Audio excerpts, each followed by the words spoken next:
శ్రీ గురుభ్యో నమః. శ్రీ మహాగణపతి నమః. కుంభరాశి వారికి ఈ జూలై నెల ఎలా ఉండబోతుంది, జూలైలో ముఖ్యంగా 21వ తారీఖు నుండి అంటే గురు పౌర్ణమి నుండి రాబోతున్నటువంటి ఆగస్టు 4వ తారీఖు వరకు ఎలా ఉండబోతుంది అనేది చూద్దాం. కుంభరాశి వారికి ఈ యొక్క వారం, ఈ యొక్క 2 వారాలు మనం గమనించినట్లయితే పక్షకాలం వచ్చేటప్పటికి అనుకూలమైనటువంటి ఫలితాలుగానే చెప్పవచ్చు. ఈ రాశి వారికి షష్టమంలో రవిగ్రహ సంచారం, శుక్రగ్రహ సంచారం జరుగుతుంది. సప్తమంలో బుధగ్రహ సంచారం జరుగుతున్నది. అదేవిధంగా ఈ రాశి వారికి ధనస్థానంలో వచ్చినప్పటికీ కేతుగ్రహ సంచారం, రాహుగ్రహ సంచారం, జన్మరాశిలో శని వక్రత్వంలో ఉన్నాడు. అదేవిధంగా ఈ రాశి వారికి వచ్చినప్పటికీ అష్టమంలోకి కేతుగ్రహ సంచారం జరుగుతున్నది. మరియు అదేవిధంగా బుధుడు ఈ రాశి వారికి వచ్చేటప్పటికీ మనం గమనించినట్లయితే సప్తమంలో ఉన్నాడు, అనుకూలమైనటువంటి స్థానంలో ఉన్నాడు అన్నమాట. గురువు వచ్చేటప్పటికీ తృతీయంలో ఉన్నాడు. అదేవిధంగా తృతీయంలో ఉన్నటువంటి గురువుతో పాటు కలిసింది కుజుడు అన్నమాట. ఇటువంటి గ్రహస్థితి ఈ యొక్క రాశి వారికి ఎలా ఉండబోతుంది అనేది చూద్దాం. ఈ రాశి వారికి వచ్చినప్పటికీ ముఖ్యంగా ఆరోగ్యపరంగా వచ్చినప్పటికీ రాశి వారికి అనుకూలమైనటువంటి కాలంగానే చెప్పచ్చు. కొంచెం రికవరీ పాయింట్ ఆఫ్ వ్యూలో రవి అనుకూలమైనటువంటి స్థానంలో ఉన్నప్పుడు రికవరీ అనేది చాలా ఫాస్ట్గా ఉంటుంది. హెల్త్ పరంగా చిన్న చిన్న ఇబ్బందులు ఉన్నప్పుడు కూడా దాని నుంచి బయటకు రాగలుగుతారు. జన్మరాశిలో శనిగ్రహ సంచారం జరుగుతున్నప్పుడు ఈ రాశి వారికి కొంచెం మానసికమైనటువంటి ప్రభావం ఉన్నప్పటికీ కూడా రవి యొక్క అనుకూలత అనేది వీరికి రికవరీ అనేది బాగా ఫాస్ట్గా చేయగలుగుతాడు. మంచి ఆపర్చునిటీస్ ఇవ్వగలుగుతాడు. ముఖ్యంగా ఉద్యోగపరంగా అనుకూలమైనటువంటి ఫలితాలు ఇవ్వగలుగుతాడు. దూర ప్రాంత ప్రయాణ సంబంధితమైన విషయాల్లో అనుకూలమైనటువంటి ఫలితాలు ఇస్తాడు అన్నమాట.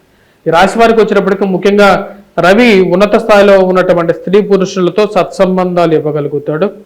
ఉద్యోగ పరంగా కూడా కొత్త ఉద్యోగాల అవకాశాలని, ప్రమోషన్స్, ఇంక్రిమెంట్స్ పరంగా కూడా ఒక ముందడుగు పడడానికి అనుకూలతను కూడా ఇవ్వగలుగుతాడు. ఈ రాశి వారికి వచ్చినప్పటికీ రవి అనుకూలమైనటువంటి స్థానంలో ఉన్నాడు, శుక్రుడు కూడా అనుకూలమైనటువంటి స్థానంలో ఉన్నాడు. కాబట్టి ఈ యొక్క 2 వారాల కాలంలో కొంచెం అనుకూలత అనేది ఎక్కువగా ఉంటుంది అన్నమాట. ఉద్యోగస్తులకి ట్రాన్స్ఫర్స్ రిలేటెడ్ ఇష్యూస్ కానీ ఆ యొక్క ఇష్యూస్లో వీరికి ముందుకు వెళ్ళగలుగుతారు. మరి అదేవిధంగా ఈ రాశి వారికి మనం గమనించినట్లయితే ఈ రాశి వారికి బాగా అనుకూలమైనటువంటి స్థానంలో బుధుడు కూడా ఉన్నాడు. ముఖ్యంగా స్పెక్యులేషన్స్లో ఇన్వెస్ట్మెంట్స్ కానీ లేకపోతే ధన సంబంధితమైన వ్యవహారాల్లో ఇన్వెస్ట్మెంట్స్ అనేవి కొంచెం బాగా కలిసి వచ్చే విధంగా ఉంటుంది. దాని ముఖ్య కారణం వచ్చేటప్పటికీ షష్టమంలో శుక్రుడు ఉన్నప్పుడు యోగకారకమైనటువంటి ఫలితాలు కూడా ఇస్తాడు. కానీ స్త్రీలతో మాట్లాడేటప్పుడు కుంభరాశి వారు కొంచెం జాగ్రత్తలు తీసుకొని మాట్లాడితే సరిపోతుంది. కుటుంబ సంబంధ బాంధవ్యాలు విషయాల్లో కొన్ని జాగ్రత్తలు అనేవి తీసుకోవాలి. ఎందుకంటే ధనస్థానంలో ఈ రాశి వారికి రాహుగ్రహ సంచారం జరుగుతున్నది. రాహుగ్రహ సంచారం జరుగుతున్నప్పుడు ఏంటంటే ఒకటే మాట మీద డిఫరెన్స్ ఆఫ్ ఒపీనియన్ అన్నమాట. అంటే ఒక్కొక్కరు ఒక విధంగా మాట్లాడే విధంగా ఉంటుంది. కుటుంబంలో అన్యోన్యత పెంపొందించుకోవడానికి ఎక్కువగా ప్రయత్నం చేయడానికి ఎక్కువగా ట్రై చేయాలి. ఎందుకంటే అందరూ ఒకటే మాట మీద ఉండటానికి ఎక్కువగా ప్రయత్నం చేయాలి. కుటుంబ వృద్ధి అనేది బాగుంటుంది. కుటుంబంలో ఒకరికి ఉద్యోగం రావటం అది మీ మానసిక ఆనందానికి కారకంగా తయారవుతుంటుంది. కానీ ఆ ఖర్చు కూడా అదే విధంగా ఉంటుంది. ఏదో విషయంలో కుటుంబంలో ఖర్చు అనేది అవుతూ ఉంటుంది. కాబట్టి అది కొంచెం జాగ్రత్తలు తీసుకొని ముందుకు వెళ్తే సరిపోతుంది. దుర్గాదేవిని ఎక్కువగా పూజించినట్లయితే కుటుంబంలో ఖర్చు అనేది తగ్గుతుంది. డబ్బుల స్థిరత్వం పొందడం కోసం ముఖ్యంగా వచ్చేటప్పటికి దుర్గాదేవిని ఎక్కువగా పూజించాలి ఈ రాశివారు. ముఖ్యంగా చెప్పాలి అంటే ఎందుకంటే ధనస్థానంలో రాహుగ్రహ సంచారం ఉన్నప్పుడు కుటుంబాల అన్యోన్యత విషయాల్లో కొంత ఎక్కువగా ఎఫెక్ట్ అవుతూ ఉంటుంది అన్నమాట. భార్యాభర్తల మధ్య కూడా ఈ యొక్క ప్రభావం అనేది ఎక్కువగా ఉంటుంది. ధనస్థానంలో రాహువు, అష్టమంలో వచ్చినప్పటికీ కేతు ఉన్నప్పుడు ఈ ప్రభావం అనేది ఉంటుంది. గురుగ్రహ సంచారం కూడా వచ్చేటప్పటికి చతుర్థంలో ఉంది. కాబట్టి విద్యార్థులు ముఖ్యంగా వచ్చేటప్పటికి కొద్ది కష్టపడి చదవాల్సినటువంటి ముఖ్యమైనటువంటి సూచనగా చెప్పడం జరుగుతుంది.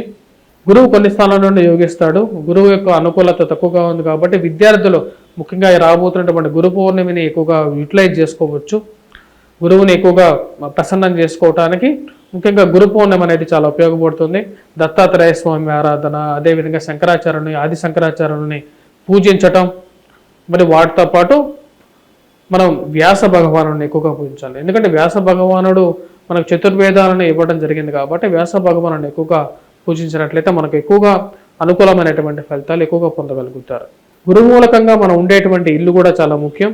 ముఖ్యంగా వచ్చేటప్పటికి నార్త్ ఈస్ట్ ఫేసింగ్ ఎక్కువగా వైశాల్యం ఎక్కువగా ఉన్నటువంటి ఇంట్లో నివసించడం అనేది ఒక మంచి అనుకూలమైనటువంటి ఫలితాలు ఎక్కువగా ఇస్తుంటుంది. అలా విధంగా సద్బుద్ధిని ఇస్తుంటుంది. ఏ ఇంట్లో అయితే ఈ ఈశాన్యం ఎక్కువగా బాగా ఉన్నటువంటి ఇల్లు ఉంటుందో ఆ ఇంట్లో ఉన్నటువంటి స్త్రీ పురుషులకి సమయానికి వివాహం జరగటం, అదేవిధంగా పుత్ర సంతానం కానీ సంతానంలో అడ్డు లేకుండా ఉండటం, మానసిక చింతలు లేకుండా ఉండటం, ఇవన్నీ కూడా జరుగుతూ ఉంటాయి. అలాంటి ఇంట్లో నివసించడానికి ఎక్కువగా ప్రయత్నం చేయండి. ఎందుకంటే గురువు మూలకంగా మీకు యోగ్యత అనేది పొందగలుగుతారు. ఈ రాశి వారికి ఉద్యోగ ప్రయత్నాల్లో అనుకూలంగా ఉంటుంది. విద్యార్థులకు ఎలా ఉందనేది చూద్దాం. విద్యార్థులకు వచ్చేటప్పటికి పోటీ పరీక్షల కోసం ప్రిపేర్ అవుతున్నటువంటి వారు, నూతన ఉద్యోగం గురించి ప్రయత్నం చేస్తున్నటువంటి వారికి అనుకూలంగా ఉంది. ఈ యొక్క 2 వారాల్లో వీరికి ఉద్యోగ ప్రయత్నాల్లో సానుకూలమైనటువంటి ఫలితాలు కూడా పొందగలుగుతారు. కుంభరాశి వారికి ఏళ్ళాడి శని ప్రభావం ఉన్నప్పటికీ కూడా రవి యొక్క అనుకూలత రీత్యా వచ్చినప్పటికీ ఉద్యోగం రావడం జరుగుతుంది ఈ వారంలో. మరి మిగతా విషయాల్లో స్పెక్యులేషన్స్లో ఇన్వెస్ట్మెంట్స్ పరంగా అంత అనుకూలంగా లేదు. ఈ రాశి వారికి స్థిరచరాస్తుల కొనుగోలు విషయాల్లో కొన్ని జాగ్రత్తలు తీసుకొని ఇన్వెస్ట్మెంట్ చేయండి. ఎందుకంటే రాహు ధనస్థానంలో ఉన్నప్పుడు మోసపూరితమైనటువంటి మాటలు ఎక్కువగా నమ్మటం, మరియు అదేవిధంగా మీకు లాటరీ వచ్చింది అది అని చెప్పి అలాంటి మెసేజ్లు రావటం, వాటిని క్లిక్ చేయటం, డబ్బులు పోవటం, ఇలాంటివి కూడా జరుగుతూ ఉంటాయి. అలాంటి విషయాల్లో కొంచెం జాగ్రత్తగా ఉండండి. మోసపూరితమైనటువంటి మాటలను నమ్మద్దు. ఎవరో మనకు 10 రూపాయలు ఊరకనే ఇవ్వరు. ఆ విషయాన్ని గుర్తుపెట్టుకొని మీరు అలాంటి విషయాలకు దూరంగా ఉండండి.